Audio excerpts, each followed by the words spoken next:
Saudara, ramai daripada kita bercita-cita ataupun berangan-angan, berimpi-impian untuk mendapatkan pekerjaan yang sesuai dengan kita untuk menjadi kerjaya impian lah. Anda kata nak jadi doktor tu, kita memang daripada kecil dipupuk untuk menjadi doktor. Anda nak jadi engineer, jurutera, mungkin daripada kecil memang ada minat untuk jadi engineer ataupun pilot dan sebagainya. Namun tak salah untuk berangan, ada kalanya apa yang dirancang itu tak sama dengan apa yang kita dapat. Jadi bagaimana untuk kita realisasikan perkara itu menjadi dapat dengan kita ataupun memujuk hati kita, anda tak dapat, apa jalan kedua yang perlu kita hadapi. Kita bersama dengan Puan Zalina Abdul Rahman, pendaftar Perdana Universiti, dan juga Encik Farah Hakimi Arif Ibrahim, kaunselor Perdana Universiti. Assalamualaikum. Waalaikumsalam. Alhamdulillah. Kalau kita cakap pasal kerjaya impian, realiti atau fantasi, ada memang daripada kecil dia dipupuk untuk jadi doktor, anda kata. Dan dia besar pun tak lari bidang, tak jauh sangat, farmasi dan sebagainya. Ada juga yang daripada kecil dipupuk jadi doktor, tapi dah besar jadi arkitek pula. Itu dah lain cerita dah. Tapi sekarang kita nak tanya pasal tentang realiti atau fantasi berkenaan dengan kerjaya impian. Puan Zalina, macam mana sebenarnya seseorang individu itu perlu tahu dalam memilih kerjaya, terutamanya bagi mereka yang merupakan langkah pertama dalam arena pekerjaan? Okey, baik. Terima kasih Syarul. Soalan ini amat dekat di hati kami. Sebagai institusi pengajian tinggi, kami memastikan agar graduan kami mempunyai keyakinan mengambil langkah pertama di alam pekerjaan dengan lebih baik lagi. Jadi mereka perlu melihat pasaran peluang pekerjaan yang ada selaras dengan kelayakan yang diperolehi. Jadi untuk 2 tahun pertama mereka perlu mendapatkan pengalaman bekerja dan juga pendedahan di alam pekerjaan. Mereka tidak boleh terlalu memilih kerana mereka harus memberi pendekatan yang lebih baik kepada pengalaman bekerja mereka. Betul. Saya suka dengan kata kunci mereka tidak boleh memilih, Encik Arif. Sebab sekarang ni kalau kita ikutkan trend zaman sekarang ni, dia suka bertanya kepada yang senior, kepada pakcik ke makcik, mak ayah dan sebagainya. Sekarang ni trend pekerjaan apa? Apa yang peluang pekerjaan di mata pasaran industri sekarang ni? Dan itu sebenarnya pandangan Encik macam mana? Adakah patut ataupun tidak? Okey, terima kasih atas soalan. Mencabar soalan tu kan. Tapi kalau tengok anak muda sekarang semua jadi influencer. Kan? Kalau boleh nak ada follower yang ramai. Encik Arif pun influencer juga sebenarnya. Risau kan. Okey, kalau saya nak kata tak adil lah Syarul, kalau saya kata semua masyarakat ataupun semua generasi sekarang ni mereka memilih untuk memilih kerjaya. Tetapi sebenarnya kalau ikut Jabatan Perangkat Malaysia pada suku tahun untuk 2020-2022 ni ada peningkatan sebanyak 4.6%. Di mana kalau lebih kurang 647.3 ribu orang dapat pekerjaan. Kan? Maksudnya mereka dah start lah meredahkan diri mereka untuk mencapai. Kalau bercakap pasal trend ni kalau nak cakap pasal trend, you akan struggle. Sebab kalau you tak boleh nak suit diri you dengan trend tu, satu hari trend tu akan berakhir. Kalau kita tengok trend ni, pada masa sekarang mungkin trend tu akan jadi satu hit lah kan. Contohnya pasal produk dan sebagainya. Tapi lama-lama trend tu akan turun. So bagaimana you nak perkukuhkan diri you untuk pastikan you seiring dengan perkembangan keadaan sekarang, tambah kita masalah ekonomi sebagainya. Adakah you masih kukuh dengan keadaan tu? Bimbang. Sebab apa? Kalau kita cakap pasal trend ni, kita perlu tahu kos hidup kita macam mana. Itu pertama. Yang kedua, kalau saya kata komitmen. Bila you dah habis belajar, komitmen yang paling penting, you nak bayar balik pinjaman you, betul tak? Takkan you nak biar terus berhutang kan? So you nak fikir bayar hutang. Mungkin you nak bayar, nak bagi pendapatan you kepada keluarga you. Mungkin nak tolong in term of pengurusan kewangan dan sebagainya. Jadi benda sangat penting. Kalau ikut trend, you akan sakit. Tetapi kalau you pandai proses the trend, you akan rasa enjoy lah dengan proses yang you lakukan. Saya suka bila Encik Arif sentuh kenaan dengan kewangan, bayar balik pinjaman kepada pemberi pinjaman dan sebagainya. Ada yang melakukan bisnes online, itu pun trend juga. Betul. Ada yang kita beralih pula kepada gig ekonomi, online punya perniagaan dan sebagainya.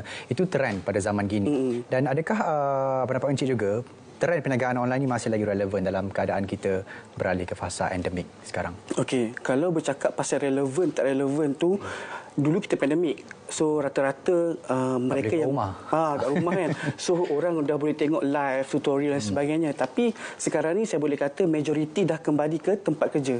Ke office masing-masing kan. Jadi untuk seseorang tu mempromosikan produk ataupun live, dia perlu tahu algoritma kan. Durasi masa bila dia nak kena post kan. Waktu bila feed, waktu bila dia nak promote produk dan sebagainya. Bimbang kalau dia tak tahu konsep tu, akhirnya dia akan menjerat diri sendiri. Betul. bila menjerat, lama-lama you akan give up lah kan. Tadi kan ikut trend kan. Lepas tu you tahu the proses yang akhirnya you akan give up dan menyebabkan you gagal dengan apa yang buat. Tapi saya nak tekankan juga kat sini lah. Bila you faham konsep, you faham apa yang you nak, you tahu apa yang you target, maka you akan tahu walaupun trend tu akan berakhir ataupun mungkin konsep live tu akan berakhir, mungkin you ada option lain pula untuk promote barang you. Mungkin secara offline dan sebagainya. Cakap pasal promote barang ni Encik Arif, saya teringat di TikTok hari itu ada seorang makcik ni dia promote nasi lemak. Betul. Saya dekat kawan kawasan saya pun tak pandai waktu tu nak guna live TikTok macam mana. Dia yang ajar saya. Tapi itulah perubahan ekonomi, perubahan semasa sebagainya. Kalau ikutkan dengan perubahan ekonomi juga, Puan Zalina, adakah generasi muda sekarang ni perlu bijak mencari peluang dalam kerjaya yang mereka impikan tu? Betul, boleh saya katakan ya, generasi muda bijak mencari peluang. Terdapat mahasiswa yang menjalankan perniagaan dan juga bekerja sambil belajar. Jadi pengalaman ini boleh membantu mereka dari segi pengalaman belajar, bekerja, berinteraksi, berkomunikasi dan juga membuat jaringan perniagaan industri. Baik. Jadi kalau mungkin Puan boleh kongsikan macam mana sebenarnya seorang tu memilih kerjaya yang sesuai kepada mereka dan juga bagi mengelakkan isu-isu selepas mereka dalam bidang yang mereka ceburi. Okey, sebagai seorang mahasiswa ya, sebagai seorang graduan, mereka harus mempunyai sasaran ataupun target ataupun dan juga memahami nilai sesebuah kerjaya. Jadi dengan pengalaman kerja yang mereka boleh menjadikan ia sebagai satu tiket atau platform untuk mendapatkan kerjaya impian mereka. Jadi pekerjaan ini, pengalaman ini boleh menjadikan mereka memberikan asas kukuh, panduan dan juga motivasi untuk mendapatkan pekerjaan yang diimpikan. Baik. Kalau kita ikutkan Cik Ari, apa yang Puan Zalina kongsikan itu tadi merupakan mencerahkan lagi apa yang mahasiswa perlu hadap dan juga perlu pilih sewaktu mereka berada di universiti. Dengan apa yang dikongsikan tadi, adakah isu kerjaya ini sebenarnya merupakan isu yang penyumbang kepada masalah mental? Kadang-kadang dia stres nak fikir ni pasal masalah kerjaya. Okey, jom saya bawa, kita agihkan dulu kerja dan kerjaya. Kalau kerja ni kita buat untuk dapat hujung bulan, kita dapat gaji, betul. Tapi kalau kerjaya ni kita tambah satu extra point. Dia buat dengan atas dasar seronok dan minat. Kan? Macam saya dulu kan. Kalau saya seronok habiskan duit. Itu keseronokan saya. Sebab tu buat part time kan.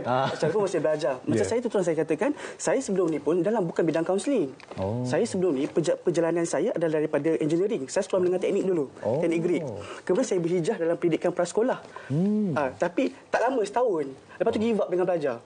Sebab kuda-kuda kanak-kanak kan, bukan senang kena deal. Yang akhirnya saya ambil langkah untuk dalam bidang kaunseling sebab saya suka berkongsi. Okey, jadi apa saya kata kat sini, kalau you tahu apa yang you nak, macam tadi kalau tu ada point share, ada konsensiviti kan, minat kerjaya holding dan sebagainya. Itu salah satu cara macam mana you nak trace you punya minat dekat mana and macam mana you nak pastikan diri you seronok. Sebab minat ni boleh dipupuk. Minat dipupuk, tapi kalau you tak minat ataupun you tak ada effort, boleh lah kalau saya kata kalau untuk mental health, kalau you tahu apa yang you buat, you enjoy apa yang you buat, maka benda tidak akan timbul kepada isu mental health. Bahkan you akan bagi effort ataupun lebih proaktif untuk pastikan you lebih maju dalam masa yang akan datang. Baik, itu kita dah dengar sedikit berkenaan dengan minat ni sebenarnya boleh dipupuk.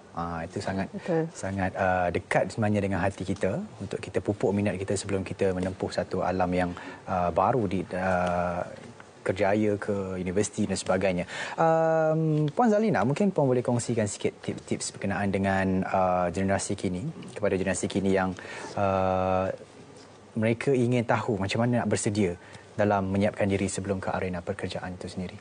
Okey, kalau boleh saya kongsikan sebagai seorang mahasiswa, mereka seperti yang saya katakan tadi harus mempunyai sasaran ya, dan mereka harus mempunyai kredibiliti yang perlu dipupuk dan juga dikembangkan semuanya itu. Jadi berdasarkan perkara-perkara demikian mereka boleh melayari alam pekerjaan dengan lebih baik lagi. InsyaAllah. Okey, sebagai penutup kata Encik Arif, kita nak dengar juga nasihat, tips yang boleh dikongsikan kepada penonton Lensa IPT. Penonton Lensa IPT ni ramainya daripada universiti, mungkin daripada pelajar. Encik boleh kongsikan apa antara tips, nasihat yang ingin diberikan kepada mereka? dalam apa yang saya boleh kongsikan Syarul kan, pertama kita perlu tahu kebolehan diri kita apa. Kita belajar untuk siapa. You buat untuk siapa? Diri you, keluarga you ataupun you punya boyfriend sebagainya. Kalau you buat untuk diri you belajar, maka you akan buat dengan sepenuh hati. Sebab bila kita buat untuk diri kita tahu kekuatan kita apa, kelemahan kita apa, dan kita tahu apa yang kekurangan yang kita tak boleh nak kontrol, apa yang kita boleh kontrol. Kemudian apa saya nak beritahu ni, bila kita memilih kejayaan, kita perlu tahu juga tahap kesihatan kita, kan? Bagaimana kita nak menangani stres dan sebagainya. Benda ini perlu tahulah dan perlu jelas. Dan apa yang saya nak bagi tahu lagi, bahawa bila kejayaan kita tahu apa yang kita nak buat, kita perlu ada orang yang sokong kita. Perlu ada environment dekat dengan kita supaya dia boleh sokong kita dengan apa yang kita buat, yang akhirnya matlamat kejayaan itu dapat dicapai. So kata kunci saya nak kata kat sini, bahawa kenal pasti matlamat yang kejayaan yang anda inginkan. Itu dia penutup yang sangat indah sebenarnya. Kalau kita nak ikutkan, menjawab segala persoalan kerjaya, impian, realiti atau fantasi sebenarnya terletak kepada kita, sama ada kita nak menentukannya ke arah realiti ataupun ke arah fantasi. Untuk itu kita sama-sama kena tahu apa minat, dan juga ibu bapa dan juga adik-beradik, mungkin kawan-kawan perlu memberi sokongan kepada individu masing-masing untuk kita terus berjaya, untuk kita dapat apa yang kita ingin impikan ataupun yang kita ingin capai pada masa akan datang. Terima kasih. Kita ingin ucapkan kepada Puan Zalina Abdul Rahman, pendaftar Perdana Universiti, dan juga Encik Arif sendiri, kaunselor Perdana Universiti, kerana sudi meluangkan masa bersama kita pada hari ini. Dah puas beraya, kita masuk lensa IPT balik. Terima kasih. Kita nak berehat seketika. Kita akan kembali